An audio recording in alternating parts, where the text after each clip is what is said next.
மின்னுவதெல்லாம் பொன்னல்ல. திரையில் தெரியும் நட்சத்திரங்கள் எல்லாம் உண்மையும் அல்ல. நட்சத்திரங்களுக்கு பின்னால் இருக்கும் இருட்டை நாம் பார்க்க மறந்து விடுகிறோம். மலையாள திரையுலகின் இருண்ட பக்கங்களைத்தான் இப்போது வெளிச்சமிட்டு கொண்டிருக்கிறது ஹேமா கமிட்டி. இந்த கமிட்டியின் அறிக்கை தந்த துணிச்சலில் நடிகை ஒருவர் தனக்கு நடந்த பாலியல் துன்புறுத்தல்களை வெளிப்படையாக பேசி வருகிறார். அவர் புதிய தலைமுறைக்கு அளித்த பேட்டியில் தனக்கு தொல்லை தந்தவர்களை வேதனையுடன் பட்டியலிடுகிறார். அவங்க 7 பேர்: முகேஷ், ஜெயசூர்யா, இடவேள பாபு, மணியம்பிள்ள ராஜு, தென் அவன் அட்வொகேட் சந்திரசேகரன், தென் அவன் ப்ரொடக்ஷன் கண்ட்ரோலர் நோபிள் அண்ட் விச்சு. அவங்களுக்கு எதிரே அவங்க எஸ்ஐடி கேஸ் எடுத்தாச்சு, எஃப்ஐஆரும் போட்டாச்சு. ஸோ நான் ரொம்ப ஹாப்பியாக இருக்குது. என்ன, பிகாஸ் கேரளா சர்க்கார் நல்ல சீக்கிரமாக ஒரு முடிவு எடுத்தாச்சு. இதுக்கு முன்னாடி 2008 எனக்கு அந்த வந்துச்சு வந்து ப்ராப்ளம். 2008 தான் நம்ம முதலே ஃபர்ஸ்ட்லேயே நடுக்க வந்தாச்சு. ஆக்சுவலி அந்த முதலே படத்துலேயே அந்த ஜெயசூர்யா என்ன மிஸ்பிஹேவ் பண்ணிச்சு. Before that I was working in abroad. അപ്പോൾ പെട്ടെന്ന് ഇങ്ങനെ വന്നപ്പോൾ അയ്യോ സിനിമ ഫീൽഡ് ഇപ്പടിയോ നമ്മുടെ ഒരു പൊണ്ണുടെ കൺസെന്റ് ഇല്ലാമ எப்படி கட்டிப்பிடிச்சு கிஸ் பண்ணுறதெல்லாம் இதுதான் ஃபிலிம் ஃபீல்டான்னு அப்படி தப்பாக நான் நினச்சிட்டேன். ஐயோ என்ன ரொம்ப பயந்து போச்சு நான். தென் கீழே வந்தப்போ அவங்க என்ன ஜெயசூர்யா என்ன கேட்குது, எனக்கு அந்த மாதிரி ஃப்ளாட் இருக்குது வரியா என் கூட, யூ வில் பி பெனிஃபிட்டடு, அந்த மாதிரி ஆஃபரൊക്കെ. So I was really hurted in the first day. First movie itself I had a bad experience. அது தொடர்ந்து இன்னும் கொஞ்சம் பிரமுகராய ப்ரொமினன்ட் ஆக்டர்ஸுக்கிட்ட இருந்து இந்த மாதிரி ஒரு எக்ஸ்பீரியன்ஸ் வந்தப்போ തന്നെ I thought of the just leave this Kerala, இனி கேரளா நிற்க வேண்டாம். நடிகர்கள் சங்கத்தில் சேர்வதற்கே தன்னிடம் பாலியல் சுரண்டல் செய்ய முயன்றதாக இவர் புகார் கூறுகிறார். அம்மா அமைப்பில் அதிகாரத்தில் உள்ளவர்கள் மாஃபியா போல செயல்படுவதாகவும் இவர் குற்றம் சாட்டுகிறார்.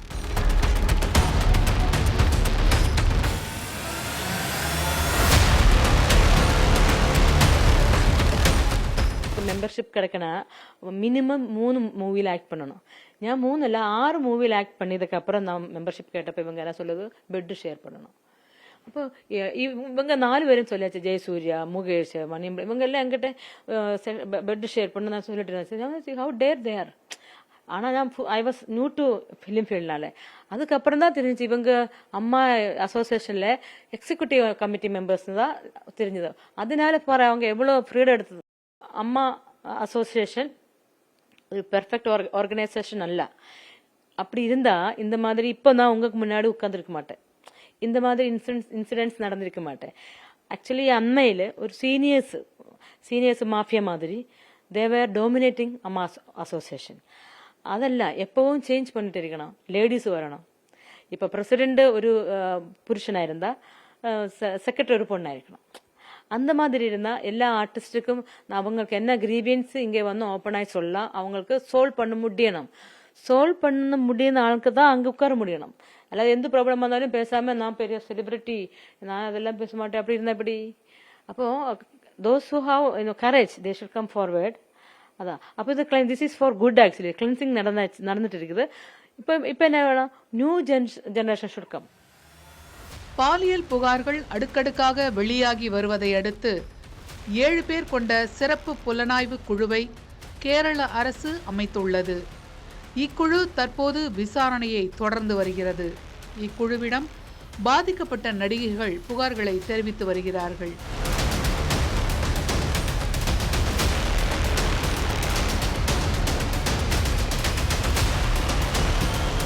இப்போ அந்த இன்சிடென்ட்னை குறித்து ஒன்றுட்டு நம்ம கரெக்டாக லொக்கேஷன் அது அவங்களுக்கு தெரியணும். லொக்கேஷனு கரெக்டாகிட்டு எந்த லொக்கேஷன், எந்த இப்போ ஹோட்டலில் வச்சிட்றான், ஹோட்டலில் எந்த ரூமு, எந்த ஹோட்டலில் எந்த மூவி, அப்போ அந்த மூவியோட ஃபோட்டோஸ் எல்லாம் நான் காமிச்சு இவங்க கூட இல்லை. அது തന്നെ ப்ரூஃப் தானே.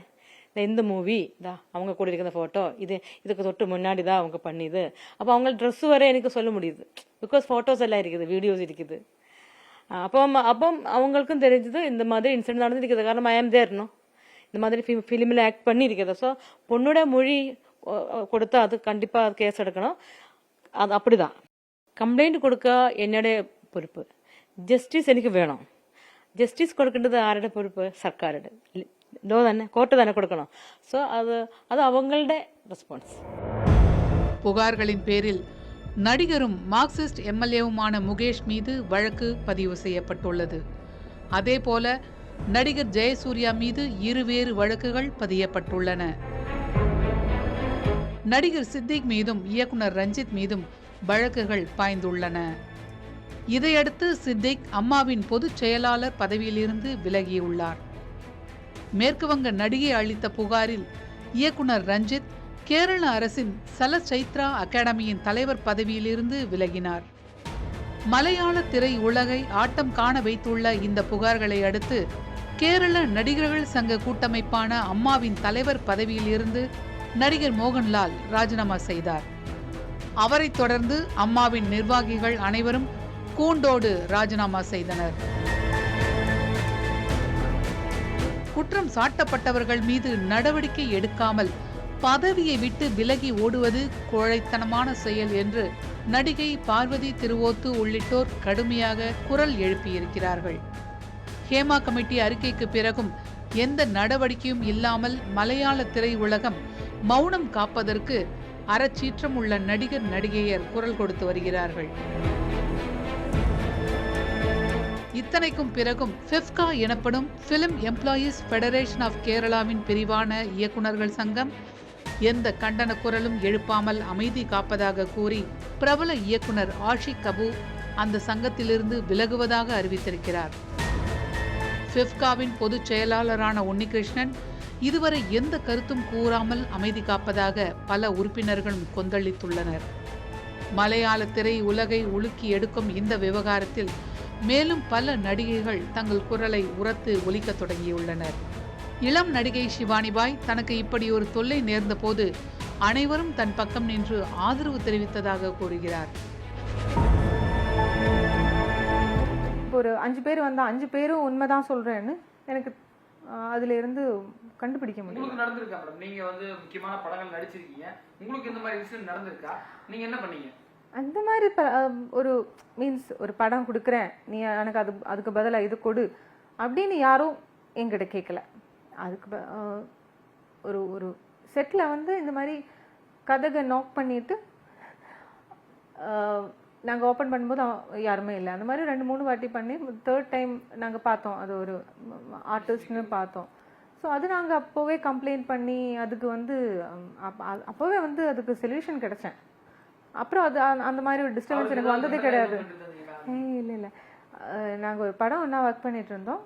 ஸோ அப்போது ட்ரிங்க்ஸ் பார்ட்டி எதுவும் நடந்திருக்கேன், கதையில் இப்படி நாக் பண்ணியிருக்கேன். ஸோ நெக்ஸ்ட் டே நாங்கள் போய் டைரக்டர் ப்ரொடியூசர்கிட்ட சொன்னேன், இந்த மாதிரி ஒரு விஷயம் நடந்திருக்கேன், இனிமேல் அந்த மாதிரி நடக்காமல் நீங்கள் பார்த்துக்கோங்க, இல்லைன்னா எங்களை வேறு ஹோட்டலில் போட்டுக்கோங்க சொன்னேன். அவங்க அதுக்கு சொல்யூஷன் தி சால்வ் இட். அப்புறம் எனக்கு அந்த மாதிரி நடக்கலை. பாலியல் தொல்லையால் மனதளவிலும் உடல் அளவிலும் பாதிக்கப்பட்டாலும் அப்படி கொடூர செயலில் ஈடுபட்டவர்களை பற்றி வெளிப்படையாக புகார் கூற பலரும் முன்வருவதில்லை. அதன் பின்னணியில் பல சிக்கல்கள் இருப்பதாக கூறுகிறார் நடிகை விசித்ரா. நான் எனக்கு பாலக்காடில் நடந்த ஒரு விஷயத்தில் நான் கையை பிடிச்சி கொண்டு போய் நின்று காமிச்சு இவங்ககிட்ட போய் ரிட்டன் கம்ப்ளைண்ட் எல்லாம் கொடுத்ததுக்கப்புறமும் அந்த சமயம் அதுக்கான ஒரு முடிவே வரலை. இன்னைக்கு ரொம்ப லேஸில் இவர் போங்க இழுத்து போட்டு அடிங்கன்னு சொல்கிறாங்க. அது எப்படி முடியும்? அந்த மாதிரி நடிகைகள் இருக்காங்க. நான் பண்ணியிருக்கேன், டிஸ்கோ சாந்திகா பண்ணியிருக்காங்க, ராதிகா மேம் பண்ணியிருக்காங்க, ஒரு சில நடிகைகள் ரொம்ப பிரேவாக பண்ணியிருக்காங்க. ஆனால் எல்லா நடிகைகளும் அப்படி பண்ணுவாங்கன்னு சொல்ல முடியாது இல்லையா? அவங்களுக்குன்னு ஒரு வீக்னஸ் இருக்கும் இல்லையா, பயம் இருக்கும் இல்லையா? இந்த கெரியரில் அதுக்கப்புறம் அவங்க நிற்கணும் இல்லை? ஒருவேளை அந்த படமே முடிஞ்சா கூட அடுத்தது அவங்களுடைய லைஃப் என்ன, அவங்களுடைய ஃபியூச்சர் என்ன, அதை பற்றி யோசிக்க மாட்டாங்களா?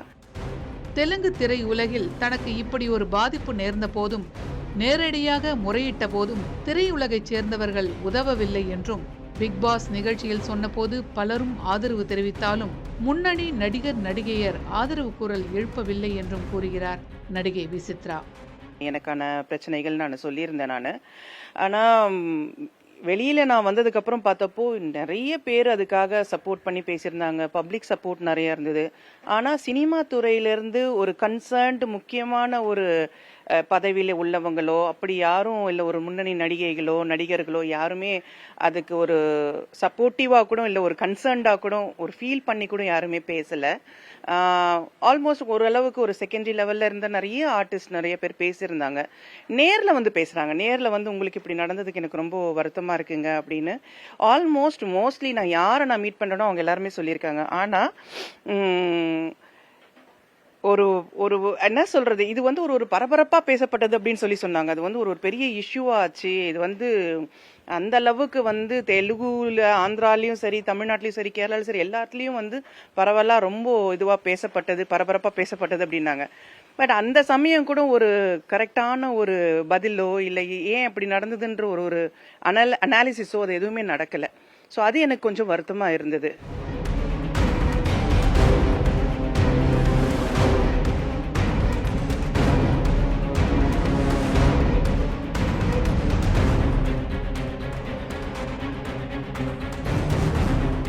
மலையாள திரையுலகம் காலம் தாழ்த்தினாலும் தனது குரலை ஒலிக்க ஆரம்பித்து விட்டது.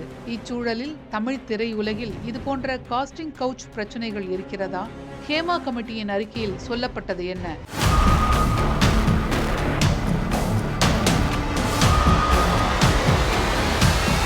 மலையாள திரையுலகில் பாலியல் அத்துமீறல்கள் தொடர்பான ஹேமா கமிட்டி இப்போது அமைக்கப்பட்டதல்ல. 2017ஆம் ஆண்டு பிரபல நடிகை ஒருவர் கடத்தப்பட்டு பாலியல் துன்புறுத்தலுக்கு ஆளாக்கப்பட்டார். இந்த வழக்கில் பிரபல நடிகர் ஒருவர் சிக்கினார். அப்போது மலையாள திரையுலகில் பெண்கள் நடத்தப்படும் விதம், அவர்கள் சந்திக்கும் துன்புறுத்தல்கள் பெரும் பேசு பொருளாகின. கேரள திரைப்பட நடிகர்கள் கூட்டமைப்பான அம்மாவிலிருந்து 80 நடிகைகள் விலகி விமன் இன் சினிமா கலெக்டிவ்ஸ் என்ற அமைப்பாக திரண்டு வலிமையாக குரல் எழுப்பினார்கள். இதன் அடிப்படையில்தான் ஓய்வு பெற்ற உயர்நீதிமன்ற நீதிபதி ஹேமா தலைமையில் ஒரு கமிட்டி அமைக்கப்பட்டது. முன்னாள் நடிகை சாரதா, ஓய்வு பெற்ற IAS அதிகாரி KB வத்சலா ஆகியோர் கொண்ட இந்த கமிட்டி நடத்திய விசாரணையின் அறிக்கை 2019ஆம் ஆண்டு கேரள அரசிடம் தாக்கல் செய்யப்பட்டது. 235 பக்கங்கள் கொண்ட அறிக்கையில் பாலியல் சுரண்டல்கள், சட்டவிரோத தடை விதிப்பு நடவடிக்கைகள், பாலின பாகுபாடு, போதை, மது போதையில் தொல்லைகள், மோசமான பணிச்சூழல் போன்றவை இடம்பெற்றிருந்தன. கமிட்டி ஃபார்ம் செஞ்சோன்னே ஒரு ஹியரிங் டேட் வச்சுருந்தாங்க. அதுக்கு நான் ஃபர்ஸ்ட் பர்சனாக தான் நான் போயிருந்தேன். ஏன்னாக்கா எனக்கு என்னன்னாக்கா இதுதான் ஒரு நல்ல ஆப்பர்ச்சுனிட்டி. என்ன மாதிரி ஒரு பீக்கில் இருந்த ஆர்டிஸ்ட் வந்து அங்கே ஸ்டேட்மெண்ட் கொடுக்கறச்சே அது வேல்யூ ஆகும்னு சொல்லிட்டு தான் நான் முதல்ல I was the first person to attend. At least panel வந்து யாரும் முன் வரல, அப்போ நான் தான் ஓடி போனேன். ஸோ அதனால எனக்கு ஒரு வாய்ஸ் இருக்கும். அந்த கமிட்டி வந்து அவங்க வந்து சரி இவங்களே வந்திருக்கிறாங்கனாக்கா that means something has to be address. அதனால தான் நான் வந்து அங்கே போய் நான் என்னோட ஸ்டேட்மெண்ட் பதிவு பண்ணது. அங்கே ஸ்ட்ராங்காக நான் ரெக்கமெண்ட் பண்ணது தான் இப்போ ரிப்போர்ட்லேயும் வந்திருக்குது.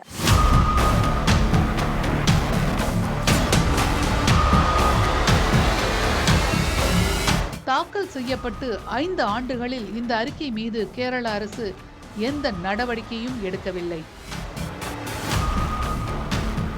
மீண்டும் நடிகைகள் ஹேமா கமிட்டி குறித்து கேள்வி எழுப்பினார்கள். சட்டப்பேரவையில் காங்கிரஸ் கட்சி கேள்வி எழுப்பியது. இது தொடர்பாக தொடரப்பட்ட வழக்கில் ஹேமா கமிட்டி அறிக்கையை சாட்சிகள் பாதிக்கப்பட்டவர்களின் விவரங்களை தவிர்த்துவிட்டு வெளியிட நீதிமன்றம் உத்தரவிட்டது. அதன் அடிப்படையில் வெளியிடப்பட்ட அறிக்கையோ முழுமையாக இல்லாமல் சில பக்கங்களையே மறைத்து வெளியிடப்பட்டது. நீதிமன்றம் கூறியதை விட அதிக பக்கங்களை மறைத்து வெளியிடப்பட்ட ஹேமா கமிட்டி அறிக்கையை தொடர்ந்து கிணறு தோண்ட பூதம் வந்த கதையைப் போல பாலியல் புகார்கள் வெளிவந்து கொண்டிருக்கின்றன. இப்புகார்களை விசாரிக்க கேரள அரசு அமைத்துள்ள சிறப்பு புலனாய்வு குழுவில் உள்ள கூடுதல் IG பூங்குழலி தங்கள் கவனத்திற்கு வரும் புகார்களை விசாரித்து வருவதாக கூறுகிறார்.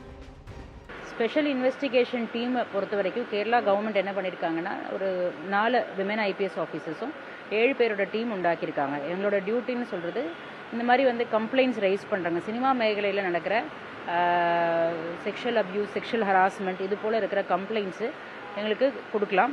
நாங்கள் அந்த கம்ப்ளைண்ட்ஸை என்கொயர் பண்ணிவிட்டு அதில் அஃபென்சஸ் ரிவீல் ஆகிற எல்லா கம்ப்ளைண்ட்ஸ்லையும் நாங்கள் கேஸ் ரெஜிஸ்டர் பண்ணுறோம்.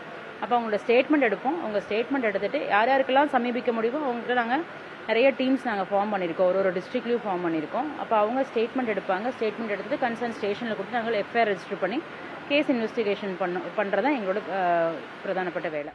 ஹேமா கமிட்டியில் புகார் தெரிவித்தவர்களிடம் தாங்கள் விசாரிக்கவில்லை என்றும் சமூக வலைதளங்களிலும் தங்களிடமும் புகார் தருவதன் அடிப்படையில் விசாரணை நடத்தப்படுவதாகவும் கூறுகிறார் பூங்குழலி. எஸ்ஐடியோட ரோல் ரொம்ப கிளியராக சொல்லியிருக்காங்க. We are not going in to the aspects of Hema committee. அப்போது சோஷியல் மீடியா பிளாட்ஃபார்ம்ஸ்லையும் மற்ற பிளாட்ஃபார்ம்லையும் ரைஸ் பண்ணுற கம்ப்ளைண்ட்ஸ், எங்களை டைரெக்டாக அப்ரோச் பண்ணுற கம்ப்ளைண்ட்ஸ் இவங்க ஸ்டேட்மெண்ட்லாம் நாங்கள் ரெக்கார்ட் பண்ணி கன்சர்ன் டிஸ்ட்ரிக்ட்ஸுக்கு கொடுத்து நாங்கள் கேஸ் ரெஜிஸ்ட்ரேஷன் பண்ணுறோம். ஸோ எங்களோட ப்ரவ்யூவில் ஹேமா கமிட்டி ரிலேட்டடாக இருக்கிற இன்சிடென்ட்ஸ் எதுவும் நாங்கள் இப்போ எடுக்கிறதில்ல. நிறைய கேசஸில் எங்களுக்கு மெயில் கம்ப்ளைண்ட்ஸ் வருது. மெயில் கம்ப்ளைண்ட்ஸ் வந்து நாங்கள் ரிவர்ட் பண்ணுறோங்களா, அவங்க கால் பண்ணி கேட்குறோம், உங்களுக்கு கம்ப்ளைண்ட் கொடுக்கறதுக்கு நீங்கள் முன் வரணும் சொல்லி அவங்களுக்கு சப்போர்ட் பண்ணுறோம், மோட்டிவேட் பண்ணுறோம். பிகாஸ் பலரும் வந்து இது வெளியில் சொன்னால் வந்து தப்பாக நினச்சிருவாங்க, இல்லை அவங்களோட சினி ஃபீல்டில் அவங்களோட ஆப்பர்ச்சுனிட்டிஸ் போயிடும் அப்படின்னு நினைக்கிறவங்க நிறைய பேர் இருக்காங்க. அப்போ நாங்கள் அவங்களுக்கு மாரலாக சப்போர்ட் கொடுத்து அவங்களுக்கு சப்போர்ட் பண்ணுறோம்னு சொல்லியும் அவங்களுக்கு வந்து கான்ஃபிடன்ஸ் கொடுத்து தான் பல இடத்துலையும் நாங்கள் ஸ்டேட்மெண்ட் ரெக்கார்ட் பண்ணி லீகல் ஆக்ஷனுக்கு போயிட்டுருக்கோம். மலையாள திரையுலகில் மட்டும்தானா இப்படி பிரச்சனைகள்? இல்லை, தமிழ் திரையுலகிலும் சிலருக்கு இதுபோன்ற பிரச்சனை ஏற்பட்டதாக கூறுகிறார் விசித்ரா. நான் ஒரு நடிகை ஒரு படத்தில் நடிக்கிறான்னா நீங்கள் எனக்கு என்னுடைய அந்த நடிப்புக்கு நான் செய்யக்கூடிய அந்த வேலைக்கு நீங்கள் வந்து பணம் தரீங்க. அதுக்கு நீங்கள் எக்ஸ்ட்ராவாக ஆஃபர்ஸ் கேட்குறதெல்லாம் அது வந்து கிடையவே கிடையாது. அதை நீங்கள் தப்பு, அதை நிறுத்தணும், அவ்வளோதான். அந்த ஒரு விஷயம் வந்து ஸ்ட்ராங்காக எல்லா பெண்களுமே எல்லா நடிகைகளுமே சொல்லணும். தமிழ் திரையுலகில் நடிகைகளுக்கு பாலியல் தொல்லை தருவோரை நீக்க வேண்டும் என்கிறார் விசித்ரா. நிறைய விஷயங்கள் இருக்குது. ஆனால் அவங்களுடைய கன்சென்ட் இல்லாமல் நான் வந்து ஒருத்தருடைய பேரை சொல்றது வந்து சரியா இல்லை. இவர் மட்டுமல்ல, தனது 10 வயதிலேயே பாலியல் துன்புறுத்தலை சந்தித்ததாக குழந்தை நட்சத்திரமாக அறிமுகமாகி இப்போதும் திரையுலகில் வலம் வரும் மூத்த நடிகை ஒருவர் கூறியிருக்கிறார். தமிழ் திரையுலகில் திரை இசை பின்னணி பாடகி ஒருவர் பாடலாசிரியர் மீது பாலியல் குற்றச்சாட்டு தெரிவித்ததால் இன்று வரை பல பிரச்சனைகளையும் மறுக்கப்படும் வாய்ப்புகளையும் எதிர்கொண்டு வருவதாக புகார் கூறுகிறார். தெலுங்கு திரையுலகிலும் நடிகைகள் பாலியல் சுரண்டலுக்கு ஆளாக்கப்படுவதாகவும் யாரும் வெளிப்படையாக இன்னும் பேச ஆரம்பிக்கவில்லை என்பதால் பிரச்சனை இல்லை என்று அர்த்தம் கிடையாது என்றும் கூறுகிறார்கள்.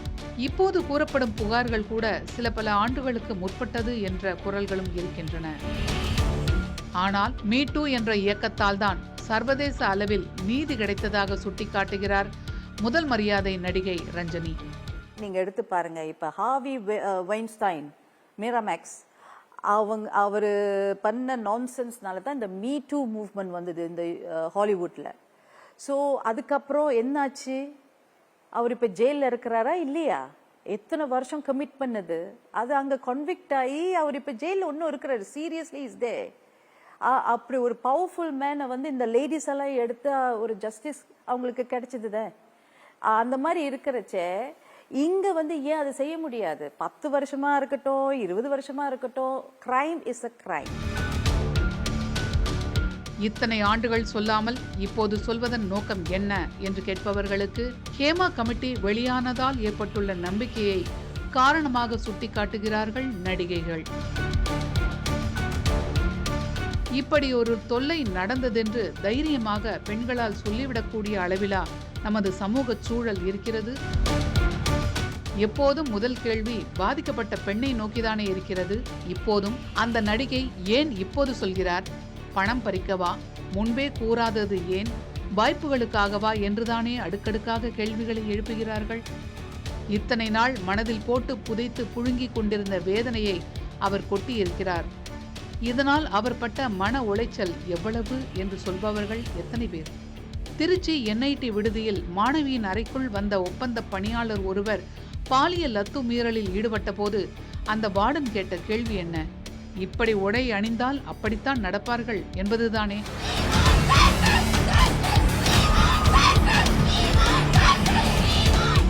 படிக்கும் வயதில் அந்த பெண் இப்படி ஒரு கேள்வியை சக பெண்ணிடம் இருந்துதானே முதலில் எதிர்கொள்கிறார். எனில் எந்த தைரியத்தில் பாதிக்கப்பட்ட உடனேயே பெண்களால் தங்கள் பாதிப்பை வெளியே சொல்ல முடிகிறது. நடிகையும் பெண்தானே.